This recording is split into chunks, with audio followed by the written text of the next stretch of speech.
This is geometry lesson 4.7, isometries.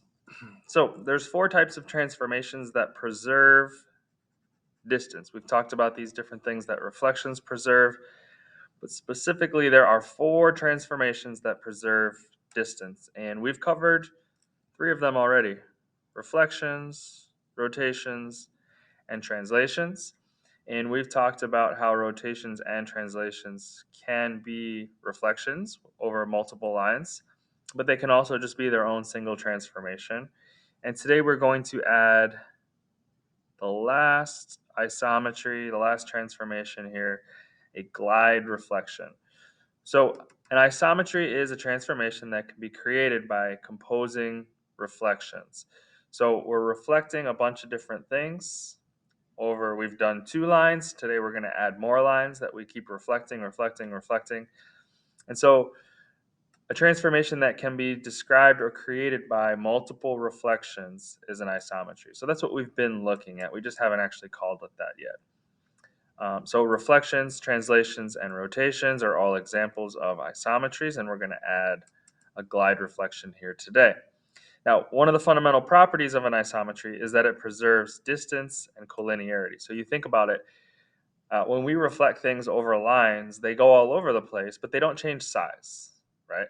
And so that's where distance is preserved. And when we flip things over and over and over, if we have a line or we have a shape and things are collinear, they're on the same line, you may flip it all over the place, but those points are all going to remain on the same line. So the size of the shape doesn't change when we keep reflecting, reflecting, reflecting, which is what an isometry is, and collinearity is not going to change. Now, we know that orientation can change sometimes, right? If we do a single reflection, orientation has changed. We did talk about, though, when you reflect something twice, right? We get a translation or we get a rotation, depending on a translation is when we reflect over two parallel lines. Orientation now hasn't been changed. And in a rotation, right, that's two lines that are crisscrossing. If I reflect over those, it's going to rotate, but orientation is preserved there as well. So when a composite of three reflections is applied to a figure, the orientation must be reversed because there's an odd number of reflections. So like we said, a single reflection orientation is thrown off. Rotations and translations come from two reflections, either over parallel lines or intersecting lines, and orientation is now back to where it started because you flipped it twice. And if you continue that for an even number, so four reflections or six reflections, the orientation will end up back where you started because you flip and then you flip back. You flip and you flip back. But we're going to specifically talk about reflecting over three lines, which is an odd number of reflections. So you flip it, the orientation's off. You flip it again, now the orientation's back where you started, but then you flip it a third time, an odd number, and therefore the orientation is now going to be off. So as a result, we know that the composite of reflections over any three lines, so reflections over three lines, cannot be a translation or rotation. Cannot be. Because if we reflect over three lines, the orientation is going to be off. And when I translate something or rotate something, the orientation does not change. So those transformations preserve orientation. If we reflect over three lines, it cannot be a translation or a rotation. So let's see what it actually looks like. So it all depends on what the lines are doing. So we've got three lines. I know it looks like four lines in the picture. But if we've got 0 points of intersection of those three lines, they must be parallel, as you can see from the diagram on the right. And so I'm going to just show you right off the bat so you're not confused. P is not one of the three lines that we're looking at. So we're looking at L, M, and N. We have three lines that are parallel to each other, so 0 points of intersection. Imagine this original shape, flipping over this one, then flipping over M, it would end up way over here, and then flipping over N, and it ends up right here. If you look at it from the original shape to the final shape, so skipping those two in between stages, this can be described as a single reflection over this line. That's why this line is drawn in here. Okay, so if I reflect over three parallel lines, I can describe that as a single reflection over another line that also is parallel to them. Okay, and we're not going to talk specifically about where that's going to be distance-wise or anything. We just want to identify the fact that if I reflect over 3 parallel lines, it's the same as reflecting over this one other line, which would also be parallel. Okay, so 0 points of intersection creates a single reflection. All right, case 2. What if there's just 1 point of intersection? So you've got 3 lines, so I'm going to eliminate again the one that you don't want to be looking at yet. Let's eliminate that one. So we've got line S, T, and V. You've got your original shape, and you've got your final shape. So there's 1 point of intersection because all 3 of these lines hit at the same spot. 1 point where they all meet. So in this case, we would say those lines are concurrent. That means they all hit in the same spot. And it explains that right there. So the composite of reflections over 3 concurrent lines, so 3 lines that meet in the same spot, also turns out to be a reflection over a line, the one here that I've highlighted, that's concurrent with the 3 existing lines. So not only does this become a single reflection over some other line, that other line is going to be concurrent or hit where all of these other ones are. So similarly to here, I can describe this, I'm going to call it a triple reflection, as a single reflection, but the line that that single reflection goes over is parallel to the other parallel lines. And when I have concurrent lines, so imagine this one flipping over this one. It's down here now, it's upside down, something like this. And then it flips all the way, let's flip it over T. It's going to end up over here somewhere. And this is not the best drawing in the world. It would actually be more over here. But then it flips over S and it ends up here. So flip, flip, flip. 3 of them. But those lines were all concurrent, meeting at the same spot. If you now just try and look at this as one single transformation, I went from here to here, and that was the same as just reflecting over this 4th line, which again, we want to imagine it wasn't originally there. So it's the same as a single reflection over some 3rd line, but not just a random line, a line that's also concurrent, meaning it hits in the same spot. So a triple reflection over lines that all meet in the same spot is also a single reflection over a 4th line that would hit in that spot.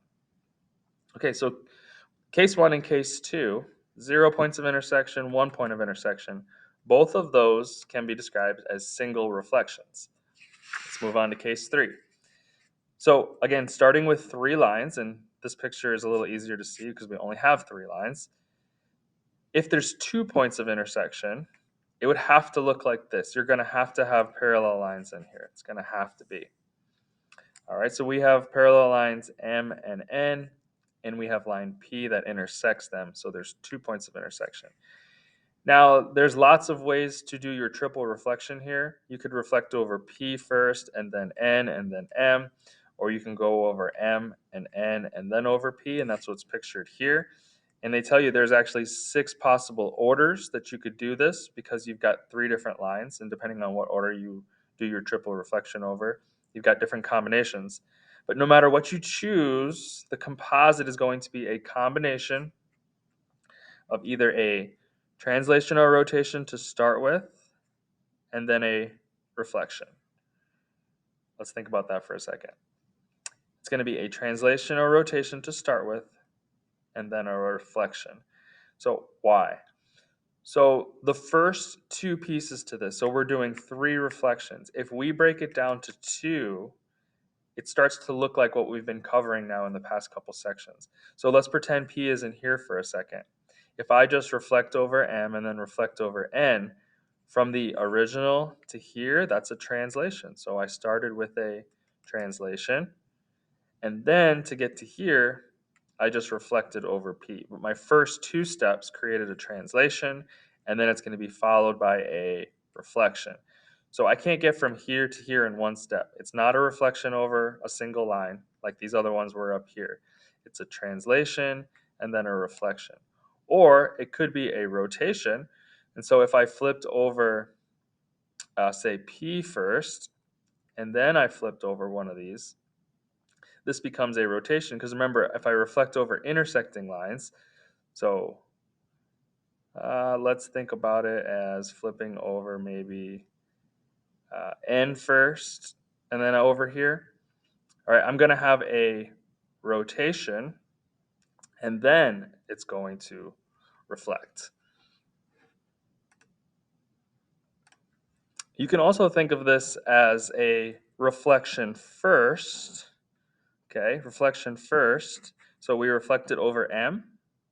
Boom, we're here. And then from there, we're going to have two more flips like we've been studying. The next two flips would be over intersecting lines.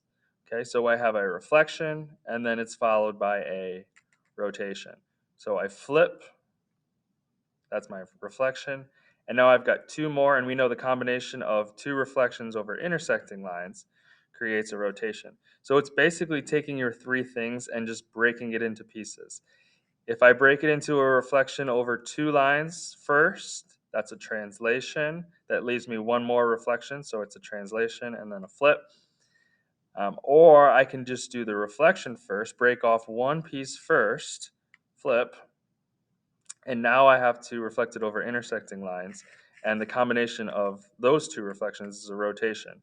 So it's a flip and then a rotate. Okay, so these get a little more complicated for sure.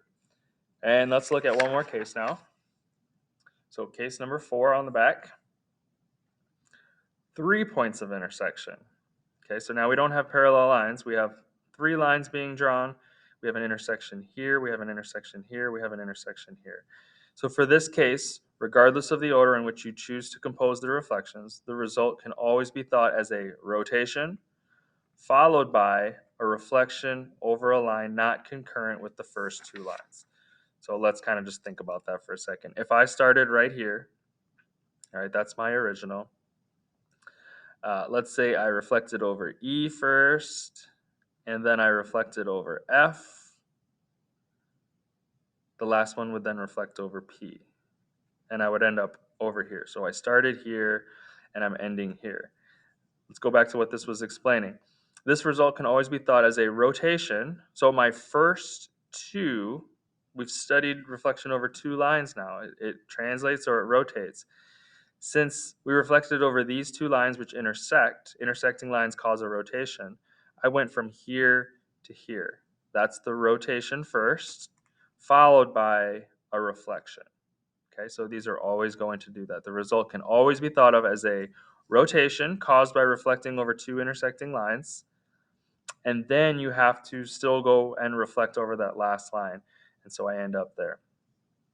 All right, cases 3 and 4 now. Remember, 1 and 2 were just single reflections. Cases 3 and 4 can't be described as a single reflection, a rotation, or a translation. And we talked about if we have 3 lines, it's never going to be a single rotation or a single translation because orientation is all messed up. So it turns out that this is that fourth transformation that we were talking about. So whenever an isometry cannot be described as a single reflection, rotation, or translation, it can be described as what we're going to be referred to as a glide reflection. So going from your first point to your last point, I can't do a single reflection here. Now it's hard to see with this because it's just a point, but if this was a shape, I couldn't go from here to here in a reflection because the orientation wouldn't match up correctly. The glide reflection is a reflection followed by a translation in a direction parallel to the reflection line. Looks like this. Reflect over a line, slide. Right here. Reflect over a line and slide. So the definition of a glide reflection in terms of what this is going to look like here, this is your reflection, T is your translation. So again, if you need to see that in a picture, it's a reflection and then a translation. This is what it's going to look like if it was given to you as a transformation with all the notation. So G being your glide reflection is a reflection over M followed by a translation. Now that translation, I can't just flip this and then translate it here, here, here. I flip it and then the translation runs parallel. So you can see this vector, we've looked at vectors, that vector runs parallel to the line of reflection. That's important. So I reflect over this line, and then I run a translation parallel to it, and I end up here. So to get from the original pre-image to the final image, it almost looks like, well, why do I have to flip and go there? Why can't I just do a single translation? But if you look, if I just take this shape and slide it over here, it's not going to fit correctly on top of this because the orientation is now off. So in order to get the orientation like this, I need the reflection first and then the translation.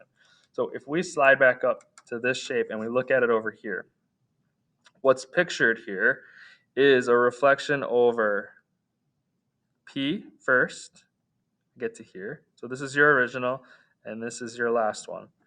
But I flipped over P and then I flipped over M. So I flipped over this line to get here and I flipped over this line to get here. So the only line I haven't flipped over yet, my third reflection, is that one. So I end up over here. So this is the combination. If I was going to write this out, this is a reflection over P right here, then a reflection over M, and last, a reflection over N. And notice I wrote this kind of in the reverse order. Remember, you do this one first. So that's what this is.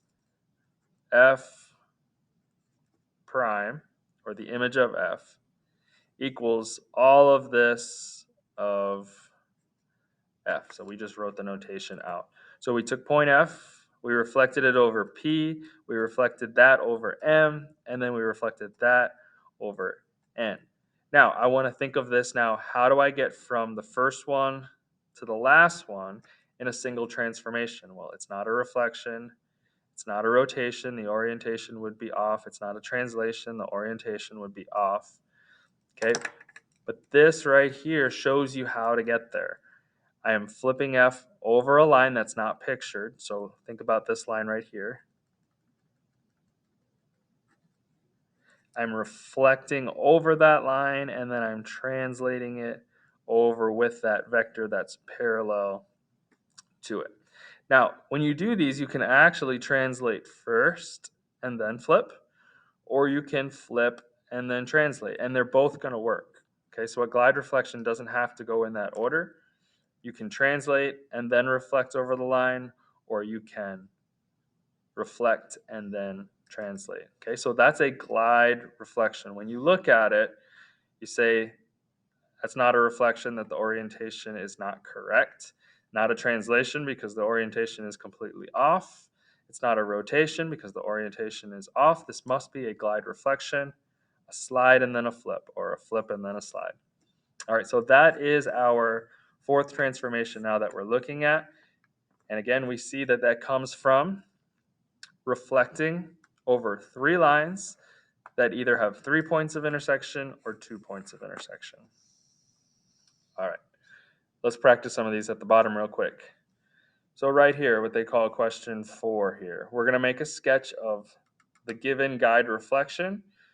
If you look at the notation, they want you to reflect or flip over M, and then translate using the vector that's given.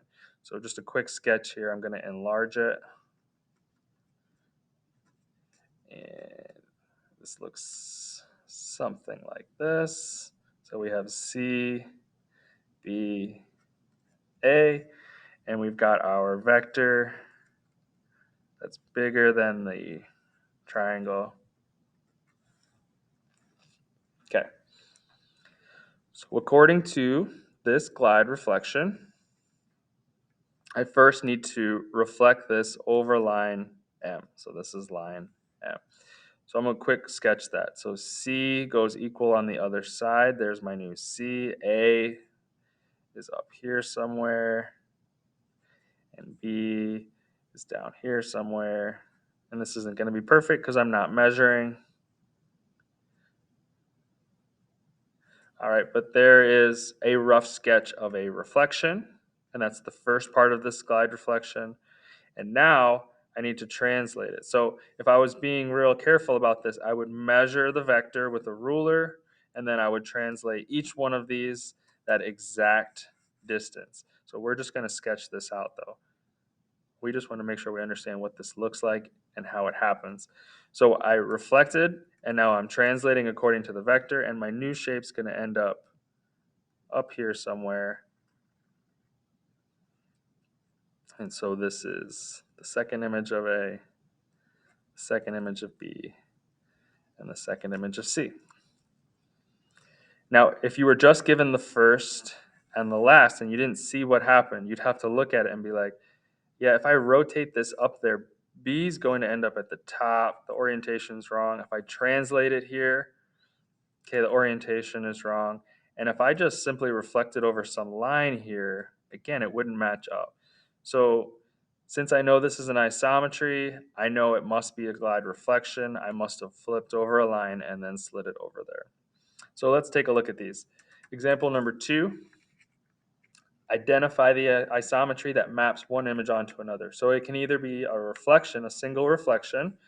So think about, can I draw a reflecting line here that if I flip this over, I get this?